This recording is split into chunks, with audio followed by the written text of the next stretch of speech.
Ilang kilo? Abot sa kilo? Sir.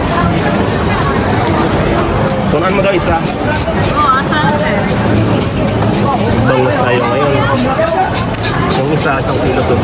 Wala na, mag-post na ko diya. Yan. So, lagyan ko muna ng lamas yung ano.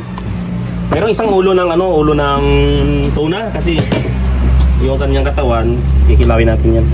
Yan. Maglagay muna ako ng kanyang lamas sa ilalim. Yung sili, butang nato na sa lalong. Yan. Lagyan na natin yan. Yan. Hatiin natin, hatiin. Yan. Ang kamatis, ibaba lahat yan. Tapos, ito yung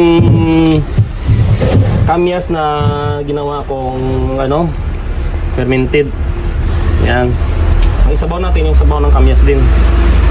Ayan siya oh. Yan. Ilagay na natin yung bangos.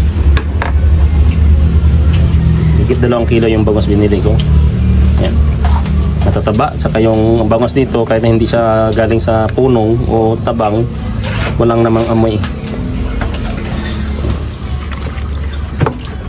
Tapos ilagyan natin ng lamas pa rin sa ibabaw. Ganyan. Back to back. Up and down. Saka lagyan pa rin natin ng kamyas sa ibabaw. Yan, ganun magluto ng mga masarap na luto. Kailangan alam mo yung mga sekreto na procedure. Magtimpla na tayo. Timplahan na natin ito ha. Maglagay tayo ng bitchin. Ito lang yung timpla natin araw-araw. Kabisado nyo nung sa nakapanood na. Magic.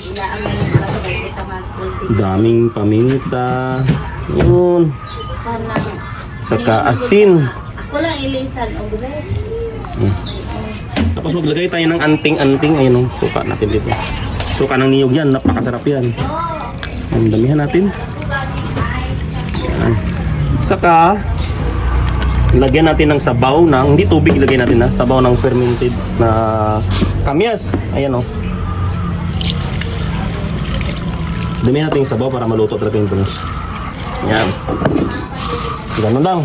Tapos maglagay po tayo ng oil o mantika.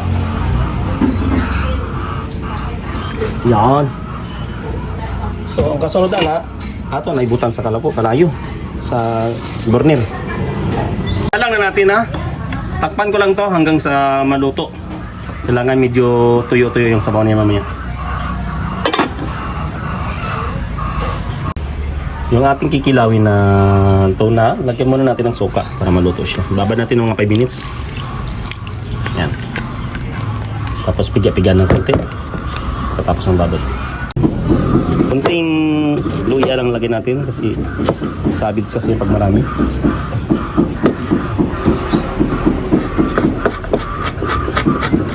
Medyo pinuhin natin yung luya niya. Luya sa amin, luya. Ang ganda ng kapino yan. Ganyan. Yung Bombay naman niya, wag natin ito i-mines. Pino pa rin nahiwa. Kaso lang, dire-diretso lang, wag natin i-mines. Ganyan yung kapino. Yan.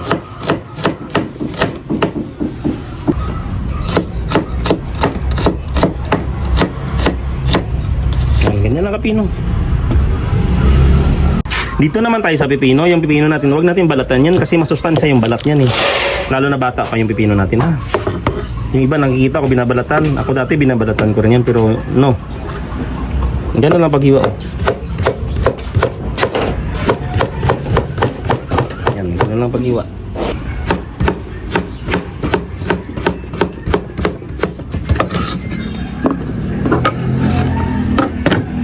Saka maglagay tayo ng labuyo na. Kunti lang, 7 piraso lang yun.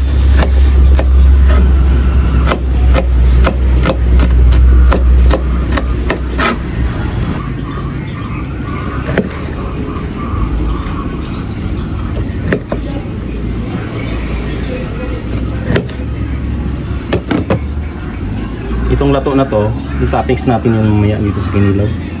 Yan. Yan na yung isda, binigyan ko. Una-una ilagay natin itong ano, pipino at saka yung mga lamas niya.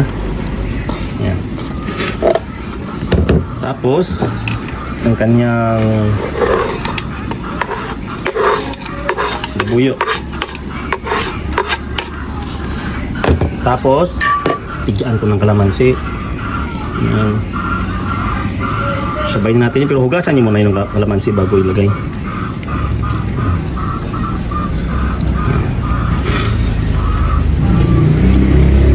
Ang kasunod yan, maglagay na tayo ng kanyang palasa. Bitsin, magic, paminta, konting paminta na kasi panilaw yun. Saka asin. Naglagay pa rin ako mamaya ng pisos. Saka tinakurat. Yan. Saka ito. Masarap kasi ibalot ko yung patis sa asin. Tapos, masimasin na natin. Maganda kasi mag-gloves ka kasi yung iba nakapakaano eh. Pag hindi ka nag-gloves, sabihin niya agad na marumi yung kamay mo. Kaya nag-gloves na ako ha. Yan na po yung ating kinilaw. Toppings na natin tong lato. Kasi alam ba yung lato, sausaw lang naman to sa suka eh. Ano kasi to malata agad. Ganun lang. Toppings lang yan. Oh. Okay na to. Ayan na, kumukulo na sa medyo matabang yung asin niya. Ito yung sabi ko, magdagdag tayo ng patis o pisos.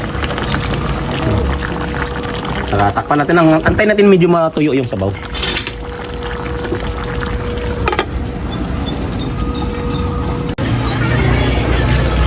Okay na to yung kanyang sabaw, okay na yan. Lagay natin yung pagpaganda sa mata, pero may sili na yan kanina. Saka mag-ano ko ng white sugar. Yan. White sugar, tapos itoppings ko ito yung okra ni Mrs.